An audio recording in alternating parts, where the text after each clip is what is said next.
Voor de 6e keer is sneun het Nederlands kampioenschap voor jeugdige vierleppers organiseren. In Griepskerk kwamen maar juist 48 lepperkes aan de start. 24 Friezen en 24 Hollanders die in 2 categorieën om de prijzen strijden mochten. Ze liepen met polsen van een maximale lengte van zo'n meter. En wij volgen de categorie jongens en famkes onder mij 12 uur. Twan Kastelein is een van de Hollandse toppers. Hij zet de 4e afstand in de voorronde 10 meter en 3 centimeter.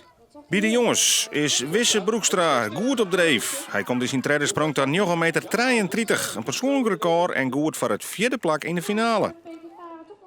Een andere Hollandse topper is Kenzo Hielema. Vlienier nog kampioen bij de jeugd onder mij 10 uur en nu goed voor 9,43 meter, een 2e plak.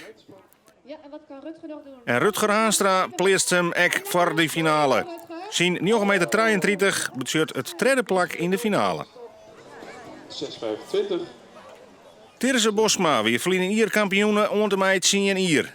Springt nog een categorie heger en zet de 4e afstanddel met 9,38 meter. Een andere troef uit het noorden is Femke Rispes van Griepskerk. Met 9,27 meter pleert zij haar als tweede. Maar de verrassing is Pietrix Westra. Want zij liept in haar tweede sprong 9,41 meter en gaat ermee een leading in de finale bij de vrouwen. Hele mooie sprong. Dit wordt heel spannend. Is het verder dan Tirza Bosma? In de finale is de eerste beurt voor Rutger Haanstra. Het is eigenlijk de enige beurt, want er is maar één finale sprong en die broekt hij poer best. Want 10 meter, dat betuurt de 4e afstand ondanta bij de jongensgroep.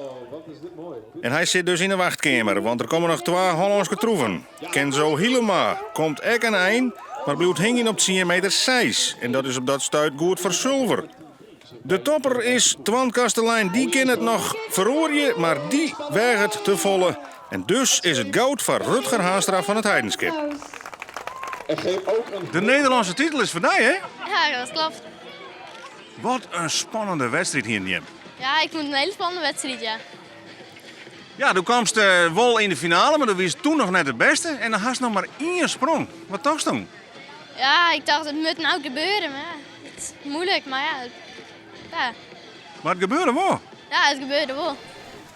Actief bij de trainingen. Bij de vrouwje, Femke Rispens. Zij stiert op het 3e plak, maar verbetert haar hier net en blijft dus hangen op brons. Tirza Bosma, die kan nog van goud gaan. En die had ik een sprong, maar gaat je toch wat te vlug hoor. 9,33 meter. Dat betekent dat zij genoegen nemen had met zilver. En dus is Pietrix Westra de grote verrassing. En zij liet zien dat zij een weerdig kampioen is, want zij verbetert haar in de finale tot 9,51 meter en pakt de titel bij de Famkes Ontolwier. Ik dacht dat Tirza of Femke eerst zou worden.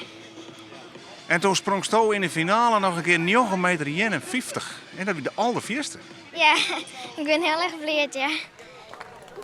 En dat het lepen op deze jeugdkansen nog net eens zo makkelijk is, dat wordt je demonstreerd door de presentatrice van het Jeugdjournaal. Zij had het al correct droeg de orenkant, maar daar is het echt maar zijn.